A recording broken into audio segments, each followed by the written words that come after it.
Before I saw Jesus, before I really came to him, I thought I had to be perfect for God to love me.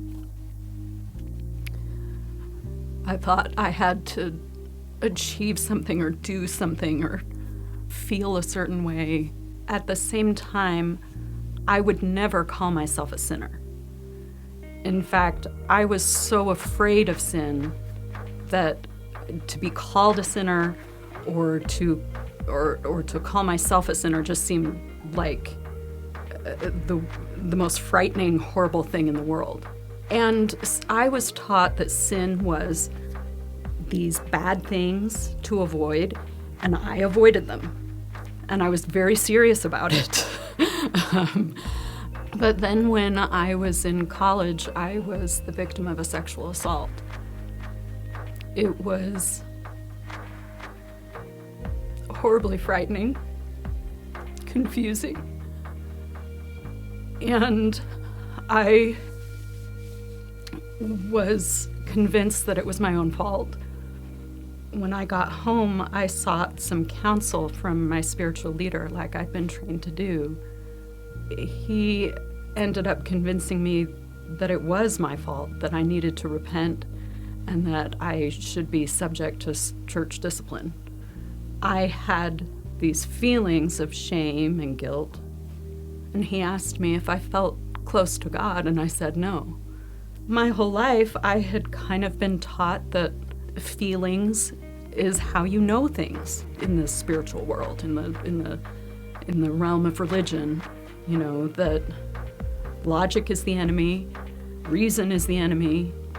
But in the wake of this experience, my feelings could not be trusted. I would have almost a phobic reaction to having to be in church or around people that were talking about church or talking about God.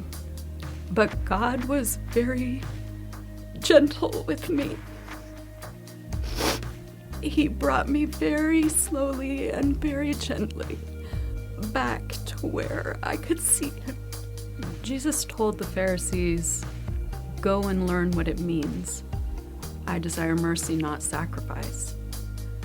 And I looked up some of those scriptures that he was quoting from the Old Testament, and it said,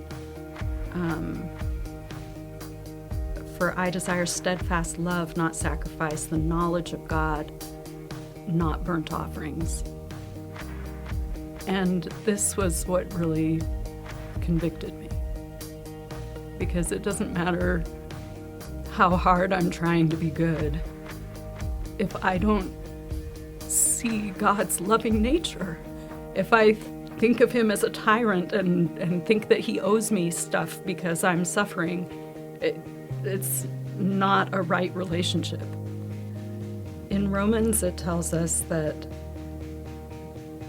God died for us while we were still sinners. So it's already happened. It's already done. There's nothing that I can do that's going to make him love me more, and there's nothing I can do that's going to make him love me less. And we love him because he first loved us. And that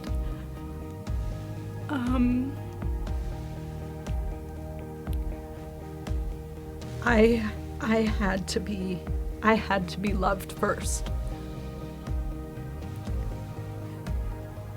And I am.